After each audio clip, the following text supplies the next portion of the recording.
ہے کہ آپ ایسے محفلوں میں جاتے ہوں جہاں آپ کو کبھی اس طرح کے چیزوں کا نشانہ نہیں بنایا گیا ہو، اور مطلب ٹھیک ہے، میرے آس پاس جو لوگ غیر مسلم رہتے ہیں اس کی ایک میجورٹی ایسی ہے جو مجھ سے اچھے سے ملتی ہے، لیکن اس میں کچھ لوگ ایسے بھی ہیں جو کہہ لیں کہ نشانہ بناتے ہیں مجھے صرف اس لیے کہ میں مسلمان ہوں. ہیں ایسے لوگ. تو اس کا کیا مطلب ہے کہ میں صرف اس لیے کہ چند لوگ یا ایک بڑے لوگ، کتنے بھی لوگ ہوں یا چند لوگ ہوں، یہ اپنا ویری کرتا ہے اسٹیٹ ٹو اسٹیٹ. کسی اسٹیٹ میں جو ہے بڑی میجورٹیز اس طرح کی ہے، کسی اسٹیٹ میں جو ہے وہ چند لوگ ہیں جو اس طرح کے ہیں، لیکن بہرحال ہیں ہم مجھے یعنی اسلام کے نام پہ نشانہ بنانے والے. تو کیا اس کی وجہ سے میں اسلام سے کمپرومائز کر لوں؟ میں ان کو یہ بتانا چھوڑ دوں یہ باتیں اگر وہ مجھ سے پوچھیں، یا اگر مجھے کبھی لگے کہ یہ نہیں، یہ بولنے کا موقع ہے؟ یہ نہیں ہوگا، یہ نہیں ہوگا. اس سے مطلب اس سے بہتر ہے نا کہ آپ کہیں اور کچھ اور دیکھ لیں، پھر یہ کام کرنے سے بہتر ہے.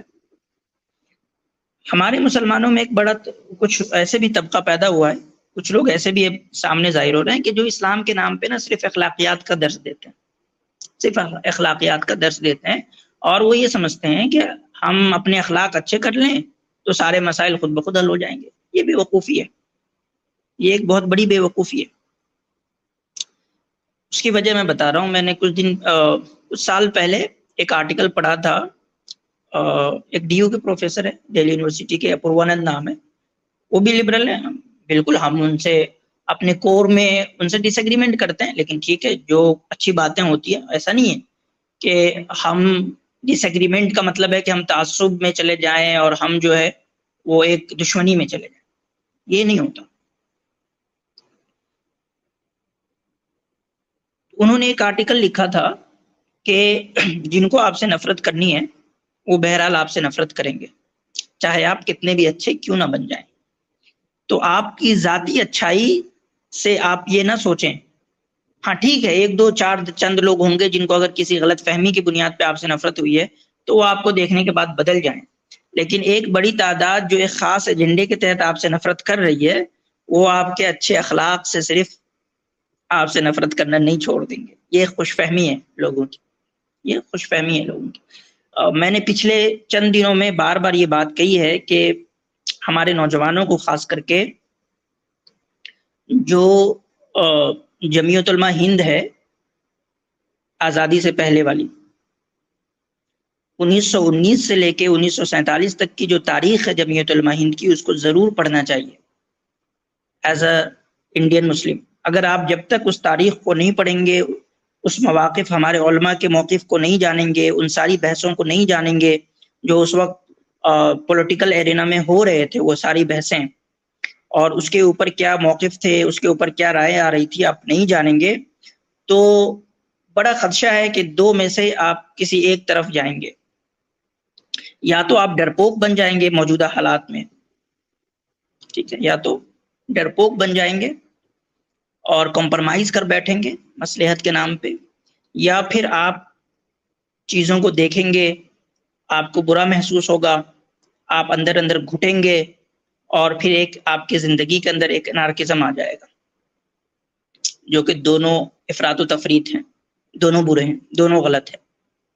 ایک مایوسی کی طرف ڈرپوک بننا، مصلحت اندیشی کے نام پہ کمپرمائز کرنا اسلام سے، یہ بھی ایک غلط راستہ ہے. دوسرا کہ ان ساری چیزوں کو دیکھنے کے بعد انارکزم والی سوچ پیدا کرنا اور اس طرف جانا، یہ بھی برا راستہ ہے. یہ دونوں غلط راستے ہیں. اس لیے اعتدال سب سے مشکل چیز ہوتی ہے. تو آپ کو انڈیا کے پولیٹیکل ایرینا میں اعتدال حاصل کرنا ہے تو آپ کو اپنی تاریخ، خاص کر جو سیاسی تاریخ ہے، اس کو پڑھنا، ان رائیوں کو جاننا، ہو کیا رہا تھا، ساری بحثیں کیا تھی، اس وقت کون کون سے موقف تھے، کون کون سے نظریے پائے جاتے تھے، کس کس نظریے کے بارے میں ہماری کیا رائے تھی، ہم کس طرح سے دیکھا کرتے تھے ان سب نظریوں کو. یہ جاننا بہت ضروری ہے اعتدال کے لیے. اس لیے میں خاص کر کے ایک بات کہہ رہا ہوں کہ 1919 سے لے کے 1947 تک جمعیت علماء ہند کی جو تاریخ ہے، اس کو پڑھنا بہت ضروری ہے آپ کے سیاسی طور پہ معتدل ہونے میں ہندوستان کے اندر. یہ بات ہو گئی.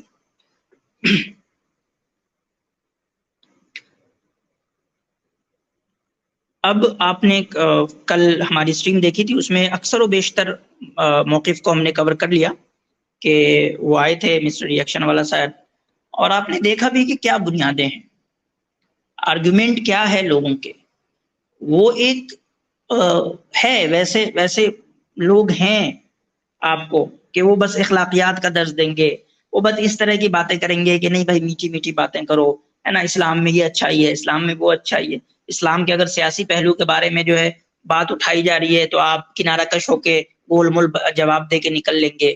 آپ اسلام کے ان مواقع کے ان نظریات کے بارے میں بات ہو رہی ہے جو موجودہ ماڈرن نظریات سے میچ نہیں کرتے تو آپ تھوڑا سا شائع فیل کریں گے، آپ ادھر ادھر گول مول بات گھما کے نکل جائیں گے، ہے نا. جیسا کہ مان لیں کہ عورتوں کے حقوق پہ بات ہوگی، یا مان لیں کہ جہاد پہ بات ہوگی، یا مان لیں کہ اسلام کا جو اپنا ایک سیاسی نظریہ ہے اس کے اوپر اگر بات ہوگی، مان لیں کہ حدود کے اوپر بات ہوگی، شریعت کے اوپر بات ہوگی، یا مان لیں کہ کسی اور اسلام کے ایسے نظریے سے بات ہوگی، تو آپ کیا کریں گے کہ گول مول گھما گھما کے شوگر کوٹنگ کر کے نکل جائیں گے. یہ رویہ صحیح نہیں ہے، یہ رویہ درست نہیں ہے. اس سے آپ اپنا نقصان بھی کریں گے اور اسلام کا نقصان بھی کریں گے. اب میں چاہتا ہوں کہ جی حبیب بھائی آپ کی اگر کوئی بات ہو تو ضرور رکھیں.